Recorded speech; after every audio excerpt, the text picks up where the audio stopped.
సిద్దిపేట జిల్లాలో oil form సాగుకు ప్రభుత్వం ప్రోత్సాహం ఇస్తోందని మంత్రులు తుమ్మల నాగేశ్వరరావు, పొన్నం ప్రభాకర్ అన్నారు. నంగునూరు మండలం నర్మేటలో ఏర్పాటు చేసిన ఆయిల్ ఫామ్ ఫ్యాక్టరీని రాష్ట్ర మంత్రులు తుమ్మల నాగేశ్వరరావు, పొన్నం ప్రభాకర్ సందర్శించారు. ఫ్యాక్టరీ ఏర్పాట్లను పరిశీలించి రైతులతో మాట్లాడారు. ఈ నెల 22న ముఖ్యమంత్రి చేతుల మీదుగా ఫ్యాక్టరీ ప్రారంభం కానుందని తెలిపారు. సిద్దిపేట జిల్లా నంగునూరు మండలం నర్మేటలో నిర్మించిన ఆయిల్ ఫామ్ ఫ్యాక్టరీని మంత్రులు Tummala Nageswararao, Ponnam Prabhakar, oil fed chairman Raghavareddy, జిల్లా కలెక్టర్ హేమావతి కలిసి సందర్శించారు. ఫ్యాక్టరీ ఏర్పాట్లను పరిశీలించిన మంత్రులు, అధికారులు రైతులతో మాట్లాడారు. ఈ సందర్భంగా మంత్రి పొన్నం ప్రభాకర్ మాట్లాడుతూ, గుజరాత్లో పాల సేకరణలో వర్గీస్ కురియన్ చేసిన కృషిలాగే తెలంగాణలో ఆయిల్ ఫామ్ సాగు అభివృద్ధికి మంత్రి తుమ్మల నాగేశ్వరరావు కృషి చేస్తున్నారని తెలిపారు. ఈ ప్రాంత రైతుల కోసం నర్మేటలో ఏర్పాటు చేసిన ఆయిల్ ఫామ్ ఫ్యాక్టరీని సద్వినియోగం చేసుకోవాలని సూచించారు. ఫ్యాక్టరీకి 50 కిలోమీటర్ల పరిధిలో ఉన్న రైతులు తప్పకుండా ఆయిల్ ఫామ్ సాగు చేయాలని, ఈ పంట ద్వారా రైతులు మంచి లాభాలు పొందవచ్చని చెప్పారు.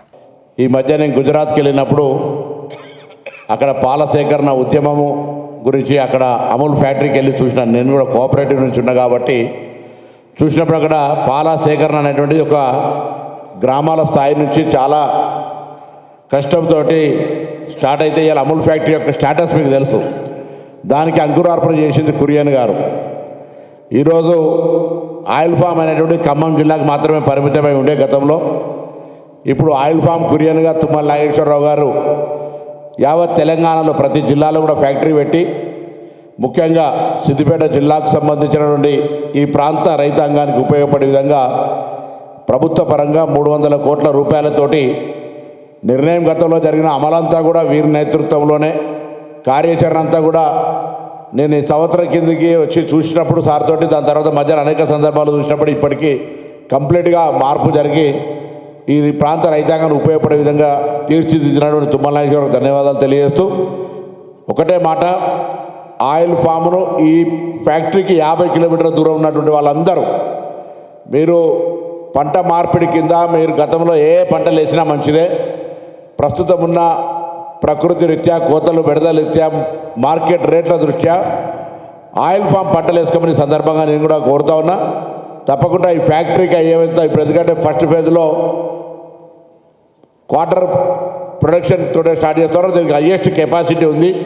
ఆ కెపాసిటీ పూర్తిగా ఉపయోగించుకునే విధంగా, ఇంకా ఎక్స్పాన్షన్కి పోయే విధంగా ఈ ప్రాంత రైతులు ఆయిల్ ఫామ్ను వేయాలని కోరుతూ, దానికి సంబంధించిన అన్ని చర్యల్ని అధికారులుగా ఈ ప్రాంత ప్రజాప్రతినిధిగా తీసుకుంటామనే మాట గౌరవ మంత్రి గారికి హామీ ఇస్తూ, ఈ యొక్క ఆయిల్ ఫ్యాక్టరీకి కార్యరూపం తెచ్చినటువంటి మంత్రి గారి ధన్యవాదాలు. ఆయిల్ ఫామ్ అనేటువంటిది ఈ ప్రాంతంలో, మా ప్రాంతంలో పండది అనేటువంటి అపోహ నుంచి తొలగించి ఆయిల్ ఫామ్ను ఆదాయ మార్గంగా చూపెట్టినట్టు మీకు ధన్యవాదాలు తెలియజేస్తాను.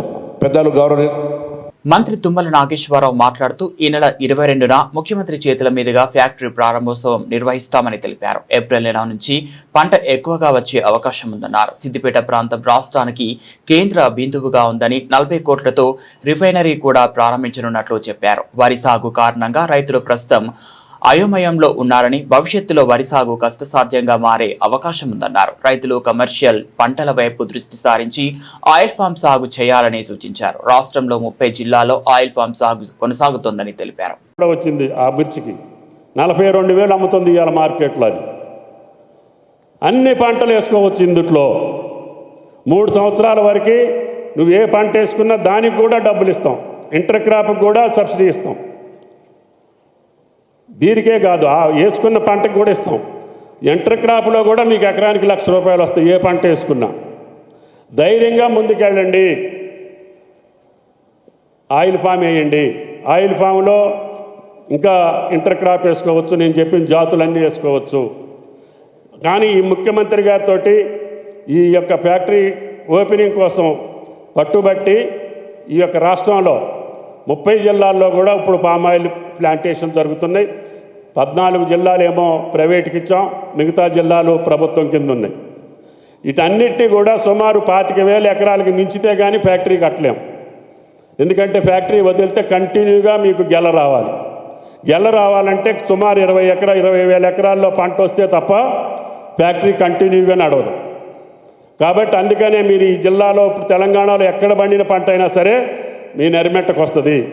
ఏ రైతు కూడా పంటల గురించి ఆలోచించే పని లేదు. బాలకృష్ణకి 3వ రోజునే క్యాష్ వస్తుంది. ఆయనకి ధాన్యం అన్న కొద్దిగా వెనక ముందు అవుతుంది, కానీ పామాయిల్ మట్టికి మా ఎండి గారు చైర్మన్ గారు 3వ రోజున ఆ రైతు ఖాతాలోకి వెళ్తున్నాయి డబ్బులు. నీకు గ్యారంటీ ఇన్కమ్ వచ్చేటటువంటి పంట. ఉద్యోగస్తులు కూడా జీతం ఒకసారి అటు ఇటు అవుతుందేమో, కానీ మా బాలకృష్ణ లాంటి ధైర్యం చేసిన రైతుకి ఏమాత్రం కూడా లోటు లేకుండా చేసే బాధ్యత తెలంగాణ ప్రభుత్వాన్ని అని చెప్పి మీకు ఈ సందర్భంగా మనం చేస్తున్నాం. కాబట్టి దయచేసి ఈ ఫ్యాక్టరీ ప్రారంభోత్సవానికి తెలంగాణ జిల్లాల నుంచి మొత్తం రైతాంగాన్ని మా చైర్మన్ గారి ఆధ్వర్యంలో ఇక్కడికి తీసుకొస్తున్నాం. 3 రోజులు మీకు సంబంధించినటువంటి స్టాల్స్ అన్నింటినీ ఇక్కడ పెట్టమని చెప్పాను. రైతాంగానికి కావాల్సిన మిషనరీ కానీ, టెక్నాలజీ కానీ, ఇత్తనాలు కానీ, ఎరువులు కానీ, రైతుకి ఏ పనిముట్టు అయితే ఉపయోగపడుతుందో అన్నిటినీ కూడా ఇక్కడ పెట్టమని చెప్పాను. 3 రోజులు 20, 21, 22 3 రోజులు కూడా రైతాంగం మొత్తం వచ్చి చూడవచ్చు. అట్లాగే